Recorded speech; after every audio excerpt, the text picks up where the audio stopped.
Oh yeah, it's recording. Okay. Okay. Okay. This is group 4 of the project. So I'm going to be talking about 4.2 in the periodic table. In the periodic table, each vertical column is going to contain a group.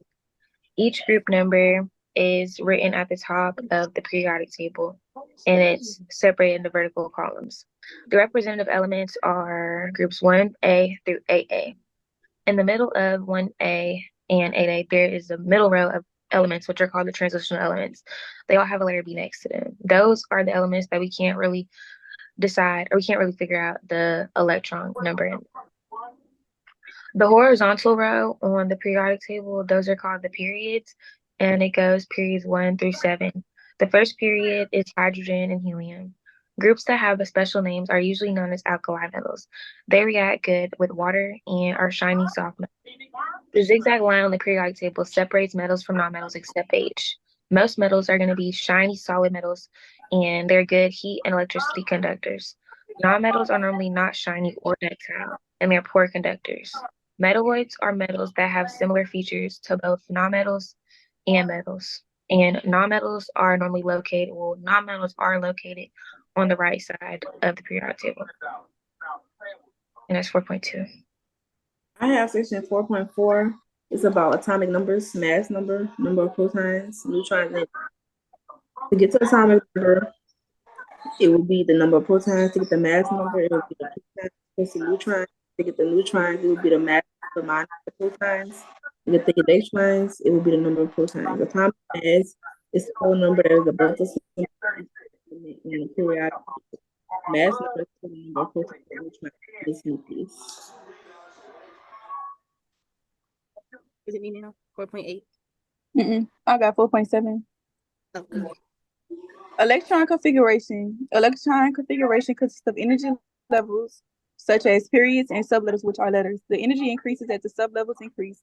Electron configuration indicates the placements of electrons. When describing all a periodic table has and symbolizes, it shows that the periodic table organizes elements into periods, horizontal or rows, or groups that are vertical columns, and blocks that are sublevels. The elements are arranged in increasing atomic numbers. The position of the elements on the periodic table will help determine the electron configuration by combining all the factors of the periodic table. The electron configurations for each block determine the number of valence electrons. Each block holds a different amount of electrons. The atomic radius is determined by the electron configuration of an atom. And atomic radius decreasing from left to right in a periodic table because each atom has more protons and electrons than a previous atom. You're done. And it was 4.8. I mean 4.7. Okay, I'm gonna do 4.8. I'm gonna share my screen. Okay, so 4.8, the learning goal is trends in periodic properties. So some key points are valency electrons, Lewis symbols, atomic size, which is the distance between the nucleus of an atom and the outermost shell, ionization energy, which is energy required to remove an electron from an atom, and metallic character, which is how an element loses electrons.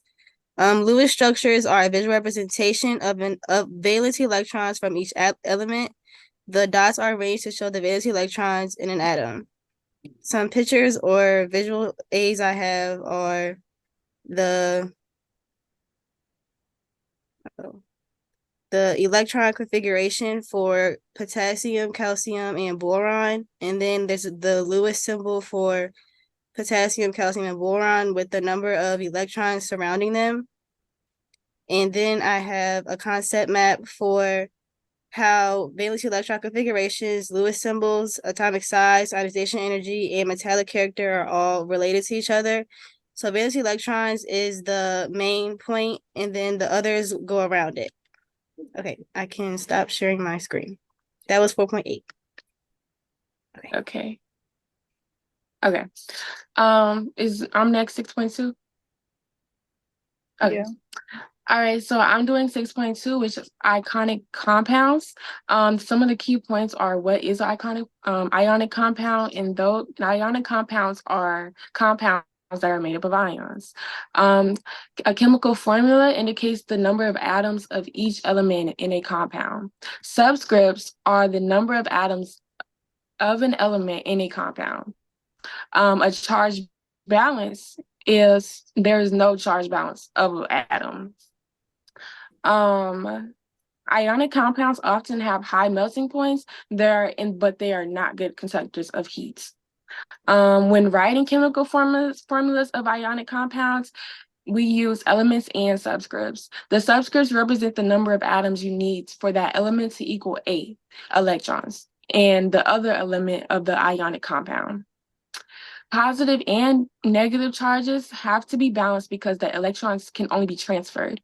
An atom is most stable point with 8 valence electrons. That's Is it. that it? Okay. All right, then.